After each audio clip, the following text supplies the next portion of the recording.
পৃথিবীর সব দেশের তুলনায় বাংলাদেশ এই একটা জায়গায় পিছিয়ে আছে যে শিক্ষকদেরকে আর্থিক সুবিধা দিতে গেলে তারা শুধু সম্মানের দোহাইটাই দেয় যে তারা খুব সম্মান দিচ্ছে, কিন্তু তারপরেও কিন্তু আমরা প্রাপ্য সম্মানটাও পাচ্ছি না। আর উপদেষ্টা মণ্ডলীতে আমাদের এতজন শিক্ষক, আমাদের প্রধান উপদেষ্টা যেখানে নিজে একজন শিক্ষক ছিলেন, তিনি শিক্ষকদের দাবি পূরণ এত কার্পণ্যতা কেন করছেন এটা আসলে আমাদের বোধগম্য না।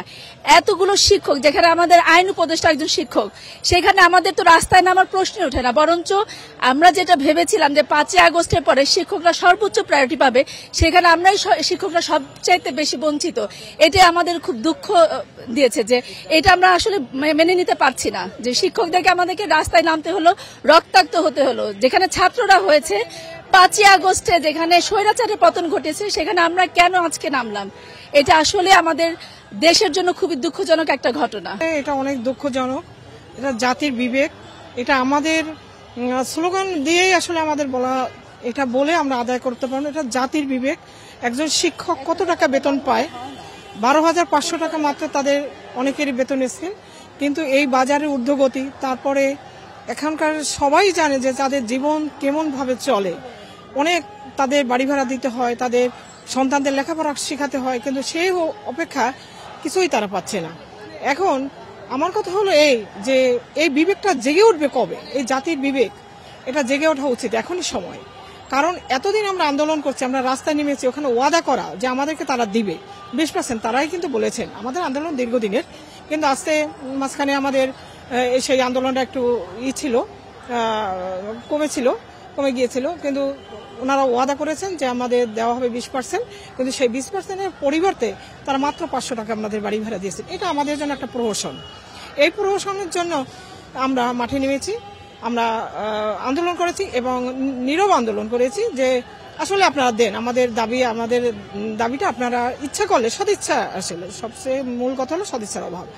যে এই সদিচ্ছা আপনাদের থাকলে আপনারা পারেন, কতটুকু লাগে, কত লাগে। এই অবস্থা আসলে লজ্জাজনক। এই কথাটা বলতে আসলে লজ্জা পাচ্ছি যে চিকিৎসা ভাতা 500 টাকা। আজকে কিন্তু আমরা দেখেন যারা শিক্ষকরা আছি সবাই কিন্তু বয়োজ্যেষ্ঠ হয়ে রিটায়ারমেন্টে যাচ্ছে। অনেক শিক্ষক আছে আমাদের রিটায়ারমেন্টের টাকাও কিন্তু আমরা পাচ্ছি না। অনেক শিক্ষক ক্যান্সার হয়ে যাচ্ছে, অসুস্থ হয়ে যাচ্ছে। এই যে চিকিৎসা ভাতা 500 টাকা কোথায় আছে?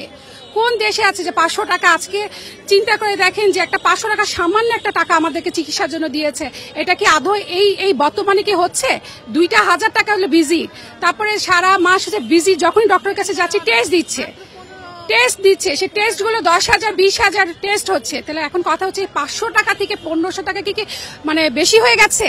খুবই দুঃখজনক। মানে আমরা কি বলবো, আমরা বাকরুদ্ধ, আমরা লজ্জিত, আমরা মানে কষ্টে আমরা কথা বলতে পারছি না যে শিক্ষিত সমাজ কি করছে আমাদের সাথে। আজকে জাতির বিবেক কোথায় গিয়েছে? আজকে কেন আমরা মাঠে আসছি? এই অল্প কয়টা টাকার জন্য কেন আমরা বলছি? তা আমরা কি মানুষ বলে আমাদেরকে গণ্য করছে না? যেখানে আমাদের ওয়াদা করা হয়েছে, যেখানে আমাদের 45% চাওয়া হয়েছিল, তারপরে সমঝোতা এসে বলছে 20% দিবে, সেটাই কিন্তু মেনে নিয়ে আমরা ঘরে ফিরে গিয়েছিলাম। সে 20% বা 1,500 টাকা সেটা এখন দিতে চাচ্ছে না কেন?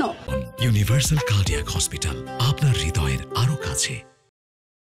আমরা যদি কখনো কারো কাছে ধার চাইতে যাই তখন ভাবে টিচার সে তো মাস শেষে তার টাকাই থাকে না, অর্ধেক মাসের শেষ, আমরা যে তাকে ধার দিব সেটা ফেরত পাবে কিনা। বাকি মানে আমরা মুদি দোকানে গেলে মুদি দোকানদারও আমাদেরকে দিতে চায় না, তাহলে আমরা কিভাবে বাঁচি? এটা কি আমাদের সরকার বলেন, জাতির বিবেক যাদের আছে তারা কি এটা একটু চিন্তা করেন? আশা করি এরপরে আপনারা এই চিন্তাটা করবেন। আমাদের আরো অনেক দাবি দেওয়া আছে, কিন্তু আমরা সেগুলো কিন্তু সব পেশ করিনি।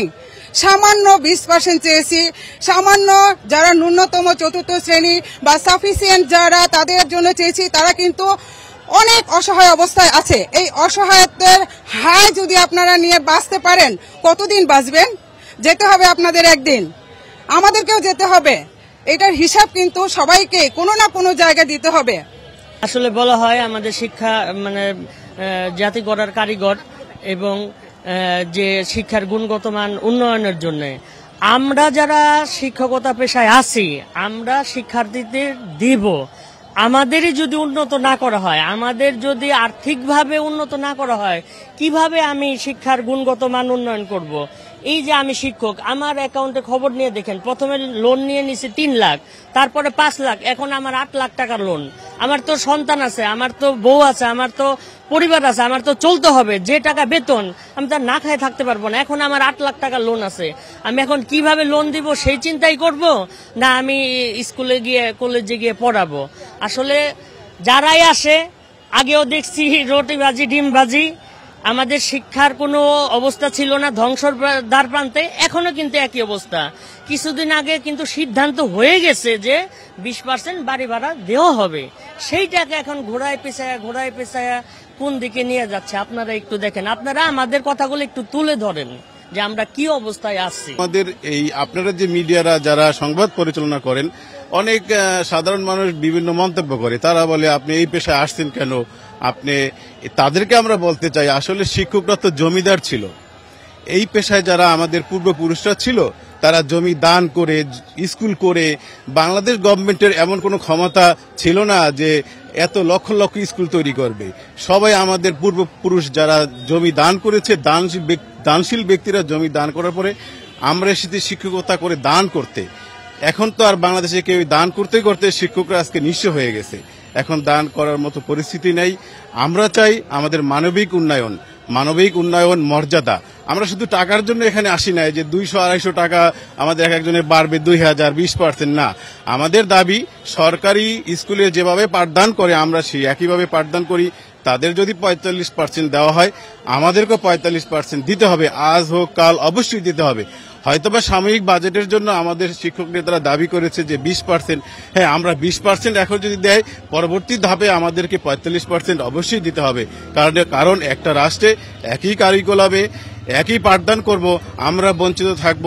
সেই জাতি এখন আর ঘুমিয়ে থাকবে না। শিক্ষক সমাজ জিতেছে, ইনশাল্লাহ আমাদের দাবি আদায় করেই আমরা ছাড়ব।